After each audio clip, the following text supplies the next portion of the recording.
What's good, guys? My name is Jordan Kahn. And happy Big Dog Friday. We are back with another video. This is Pig Part 2. If you haven't seen Part 1, you better go check it out. You know the drill. Very important to watch Part 1 before you watch Part 2.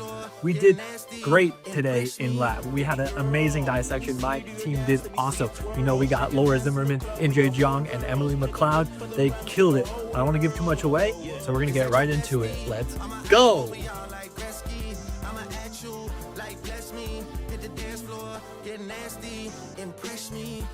How many hoes in this club? Is it just me and you, my love? I don't mean to call you no hoe. I just heard about the things that you do, my love, and you're just like me. Okay, so here we have the pig's stomach, and if you follow the esophagus down from the diaphragm, which we have removed at this point, you can feel the lower esophageal sphincter right about here. It's a little bit more firm. And then we've cut the stomach open along the greater curvature, and here you can see in the cardia of the stomach the opening of the esophagus in the fundus of the stomach, and it opens into the region of the stomach that's non-glandular. So all around this region is non-glandular, and what's important about this part of the stomach is that in commercial settings or in pigs that are high stress and are being fed grain diets, they can get ulcers in this region. But then the stomach, once you move towards the fundus of the stomach, the pylorus of the stomach, you can see the separation called the margo plicatus, and that then transitions into the glandular stomach, which is less prone to ulcers. And then you can see here the pylorus, which then enters into the duodenum. And then later you can see embedded in the mesentery is the ducts. So here we have the pig's heart, and the first thing we can look at is the left ventricle, which takes up the majority of the heart from this view. And then we have the right ventricle, the right auricle, and the left auricle. And between the two auricles, you can see the main pulmonary artery. And right above that, you can see the aorta, which then divides into various branches. This is how it would normally sit in the chest. If we flip over, you can see what remains of the pericardium. And if you flip that up, you can see kind of right behind the right auricle where the aorta connects to the left ventricle. So I'll just spin it around so you can visualize it a little bit better.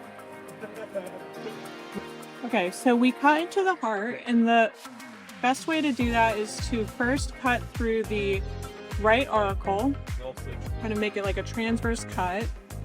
And then you cut up along the right ventricle, and then you can see inside both the atrium and into the ventricle. And you can see right here, it's pretty wide, but this is the tricuspid valve, which connects the right atrium to the right ventricle. And here you can see the chordae tendineae that attach to the tricuspid valve. And right below that is the papillary muscle. And a common disease it's not very common in pigs, but and other mammals, Histophilus somni is a bacterial disease that can actually cause necrosis of the papillary muscles right here, and so it'll actually turn into kind of a white spot, and it makes it more difficult for the heart to contract effectively. A common heart disease of pigs is actually called Glassurella parasuis, formerly Haemophilus parasuis, and that can actually cause pericarditis and epicarditis. So this will actually fill out with kind of a fibrous suppurative material. Another thing that can cause that is streptococcus. Okay, so one common congenital defect that we can see on necropsy is called a patent ductus arteriosus. And that is when the ductus arteriosus remains open after birth, which it should normally close within a couple days after the animal is born. And it's a connection between the main pulmonary artery and the aorta, which is running over it. Normally, it should close and turn into the ligamentum arteriosum, which is right about here. But with a patent ductus arteriosus, it remains open and it causes a shunt and affects the animal's circulation. Thank you, Laura, for those amazing anatomy facts. Now I wanted to go a little more in detail into that PDA, the patent ductus arteriosus. So here you can see in this image the pink arrow, and what's happening is the blood is getting shunted from the aorta to the main pulmonary artery, and it's going back into the lungs, back into the left atrium, and back into the left ventricle. So it's causing more volume, more blood to be put back into these compartments, and that's causing left atrial and left ventricular dilation, as well as left ventricular eccentric hypertrophy, as that is due to a volume overload.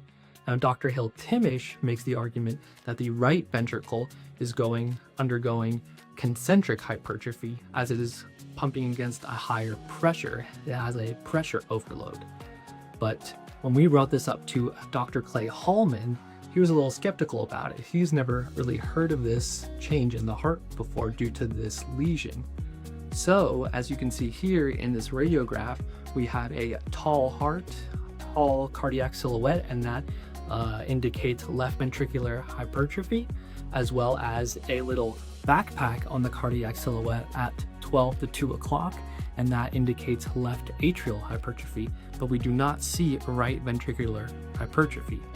So we don't know if this lesion is sometimes seen with the right ventricle or if it's not commonly seen, but it's definitely interesting to think about, and I enjoy having two perspectives.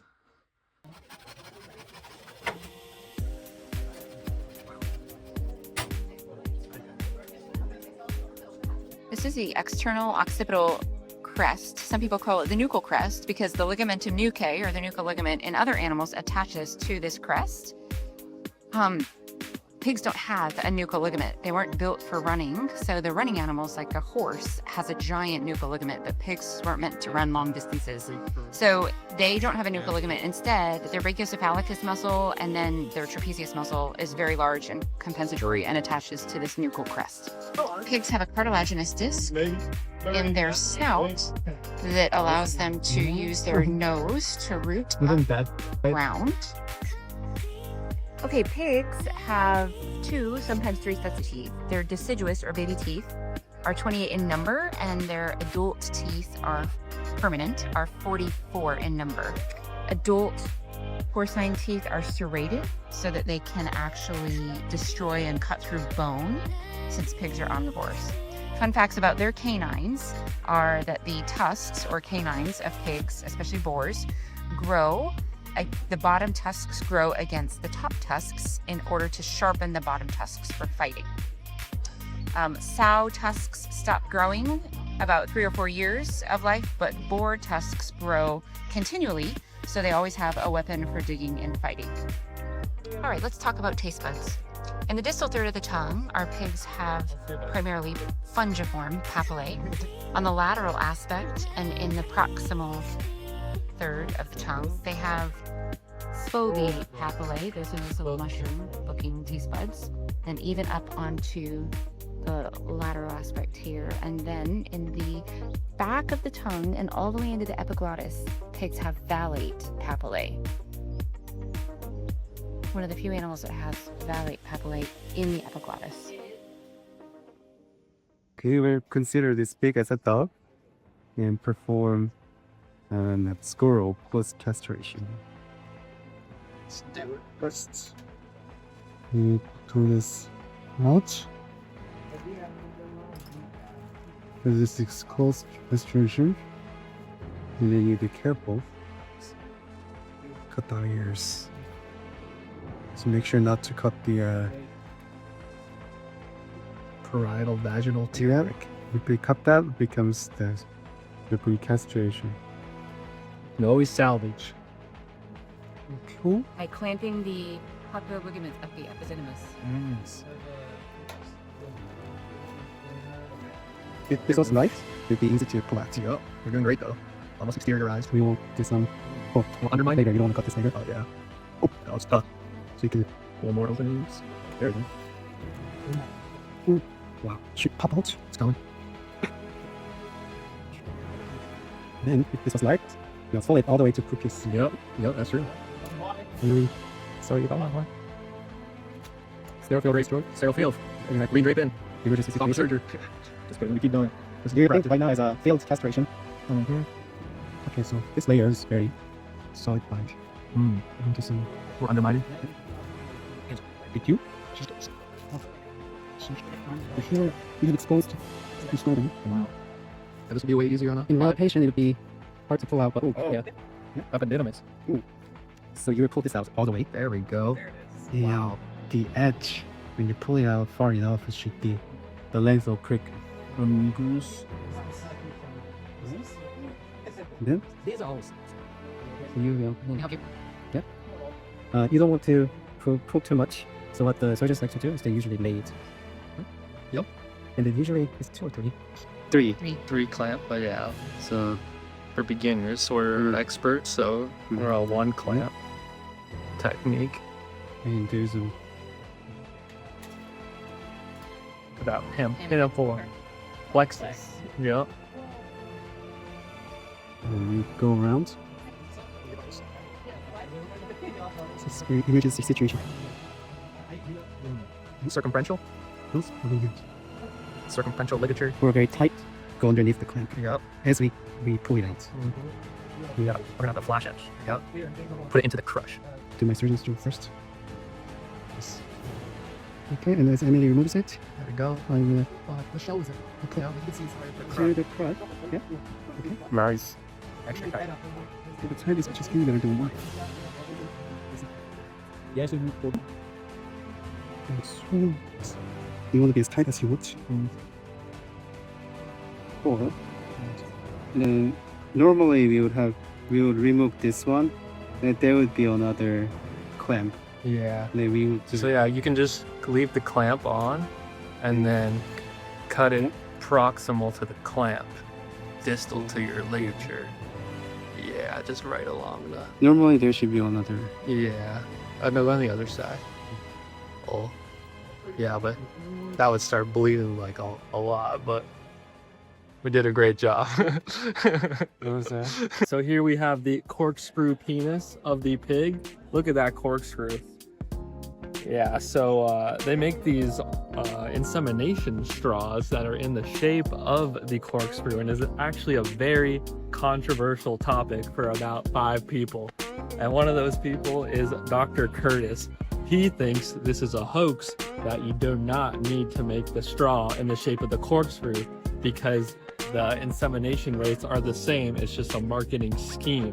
But our good friend Jack thinks when you twist it in there, it gets locked in and it mimics the actual reproductive strategy that the male pigs use to lock in and deliver their large loads of semen.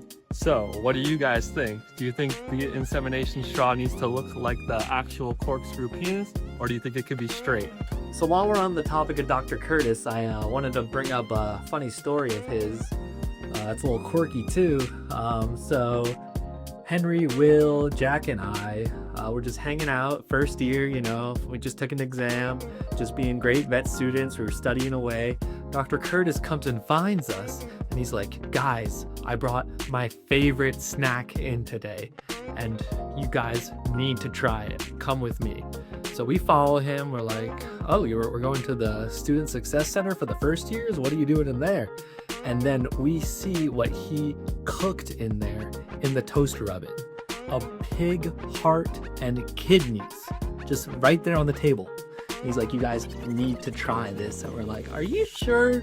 We don't want to eat these organs. What are you doing? We'd rather eat something like a steak or something. Why would you want to eat the organs of an animal? And he was like, no, you guys need to try it.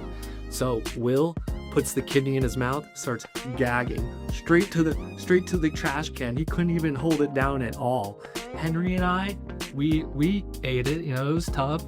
Jack, he enjoyed it, I think. But yeah, Will could not get it down straight into the trash can. he almost puked. I think he spit up a bit. But yeah, I just wanted to let you guys know that it was Dr. Curtis's idea. He would probably tell you otherwise. So yeah, if you ask him, he'll probably say that Jack brought in the organs, but that's just not true. So yeah, true story, no cap, 100% facts. That's all I got for you guys. Thanks for watching. The pig was so much fun to dissect, and we learned so much about the pig. I want to give a special shout out, as always, to my lab group, Laura Zimmerman, NJ Jung, and Emily McLeod. We did such a great dissection today. I want to give a shout out to Dr. Curtis and Jack. They are pig experts. They know so much about pigs.